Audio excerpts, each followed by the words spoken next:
All right, in this video, I'm gonna show you guys a marketing tactic that is actually in the Bible, and I'm gonna show you guys how it parallels together. All right, ready to dive in? Let's do it.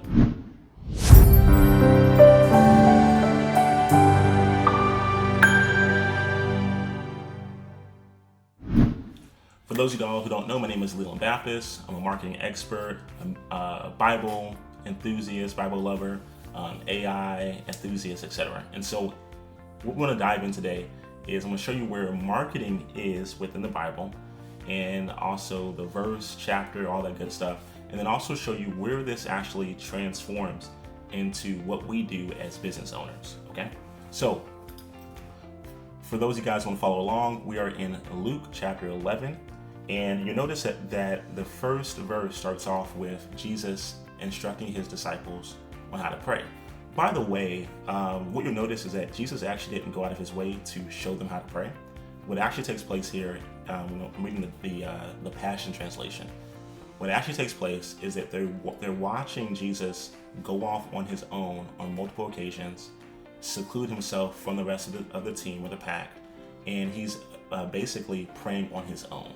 All right, and so one of them says, "Hey, Jesus, show us how to pray, or give us a model prayer." Just as John the Baptist's disciples taught him how to pray. So he gives them a framework, right? That's the first part. When we do things as entrepreneurs, we want to make sure that we also can follow a framework. And now Jesus is teaching them the most important thing, which is communication with God, right? And he's teaching them to do it, but to use a particular framework on how to pray. And so we call it the Lord's Prayer, but in actuality, it's not to be recited as an actual prayer. It's a framework for prayer, okay? It's not an actual prayer, it's a framework for prayer. Now, in verse 5, here's something that's pretty interesting that I want you guys to think about when it comes to marketing. So the first thing we just realized was observing someone who's doing what you want to do. Number 2 is asking, right? Like, hey, I want to do that same thing, can you help me? Number 3 is that person giving you a framework, and then you actually abiding or using the framework you were given. Number 5, and starts in verse 5, Jesus gives them an illustration or a picture or a metaphor. He says, imagine what would happen if you were to go to one of your friends in the middle of the night, pound on his door and shout, "Please, do you have some food you can spare? A friend just arrived at my house unexpectedly, and I have nothing to serve him." First off, you go to a friend's house on behalf of another friend. That's what's taking place here. But your friend says, "Why are you bothering me?" First off, that doesn't sound like a friend to me, but it is what it is. "The door is locked and my family and I are in bed. Do you expect me to get up and give you our food?" Verse 8, and I have this highlighted here. It says, "I tell you, because of your shameless persistence, even though it's the middle of the night, your friend will get up out of his bed and give you all that you need." Then it goes on to say, "So with your prayers, ask and you'll receive, seek and you'll discover, knock and you knock on heaven's door, and it will open one for you." Right? Here's something interesting. Now, I've heard people talk about the ASK formula, ASK, which is just ask, seek, knock, right? I want to take it a step further than just ask, seek, knock. I want to apply this to also what people oftentimes mistake or miss out on when it comes to business, and especially for marketing. This is someone soliciting their friend for help. And initially, their own friend or family member is basically saying, "No, I don't want to help you." And it says, because this individual chooses to be persistent, eventually the friend caves in. All right. Now that's for a friend. Imagine how persistent this person would have had to been had it been a complete stranger, right? It doesn't tell us how persistent. It doesn't say whether it was 5 times, 6 times, 1,000 times. We don't know, but we do know that it had to be more than once. It had to be persistent. And that meant that it was ongoing. It was almost relentless in a sort, okay? Now, I want to share something with you from a marketing perspective, and I want to paint the parallel so you can actually see why I believe the Bible is the best marketing foundation that anyone can receive.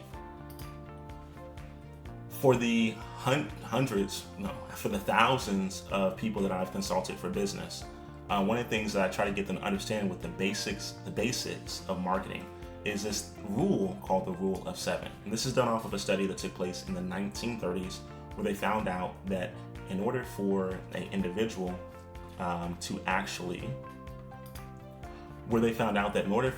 individual or a prospect to really make a decision, a buying decision, on whether or not to actually do business with someone, that prospect has to hear or see the message of the product or service at least 7 times. Now, this was done in the 1930s, and that's where we had less distractions. So you can imagine now with social media and our phones, etc., it takes more than 7 times for someone to see it. But what you'll notice here is the Rule of 7 states this. The Rule of 7 in marketing suggests that a potential customer needs to encounter a brand's marketing message at least 7 times before making a purchase decision, emphasizing the importance of repeated exposure to build familiarity, trust, and influence. All right, trust and influence. The Rule of 7 marketing principle that highlights the need for consistent and repeated exposure. Consistent and repeated exposure. In today's crowded market, consumers are bombarded with information, making it crucial to repeat your message multiple times to stand out and leave a lasting impression. How many times have I spoken to business owners that I give them the example, say, hey, listen, have you ever gone to a family reunion? And in your family reunion, you were talking to a great aunt of yours who loves you dearly. And you say to that aunt, hey, how's it going? And let's say you're a realtor, for example. The aunt says, oh, so-and-so, did I mention to you that I just bought a house last week?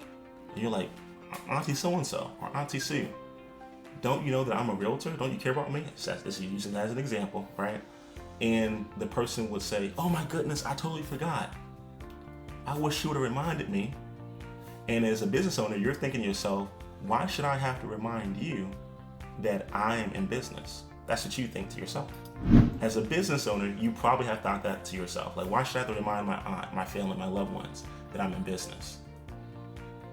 The real question is, why should you not? Remember, in the verse we read in Luke, that was someone's friend that he had to persistently, essentially remind him just to go ahead and receive food from his own friend.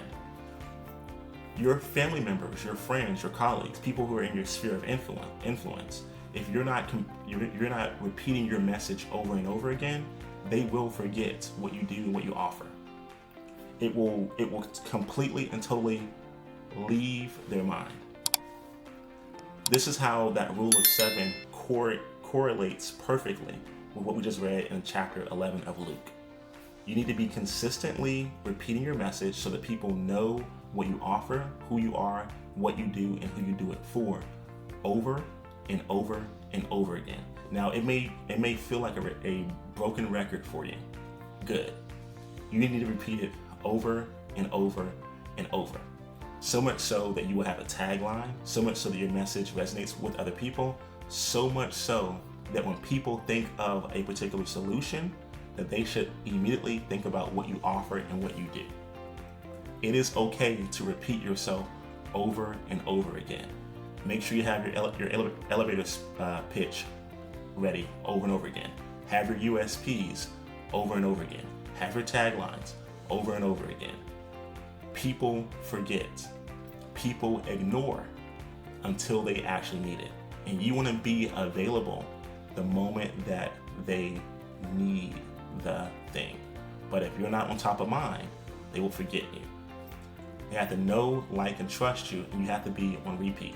With the way our society is, you've seen it within politics, a person can tell a lie, and people may know it's a lie, but if you repeat that lie enough times, over and over again, people will subconsciously allow it to sink in, and they'll believe it as a truth. So with that being said, as an entrepreneur, learn from chapter 11 of Luke. Verse 8, remember to be persistent in what you offer. Now, this example was a reference to the message of a prayer, being persistent in your prayer with God, and making sure that you ask, seek, and knock repeatedly. apply those same methods also into your business and watch God multiply it. So with that being said, think, believe, do, feel. All right? Over and over again, over and over again. It's the doing that is going to instill that confidence and belief. So God bless you. Talk to you guys soon and apply this to your business.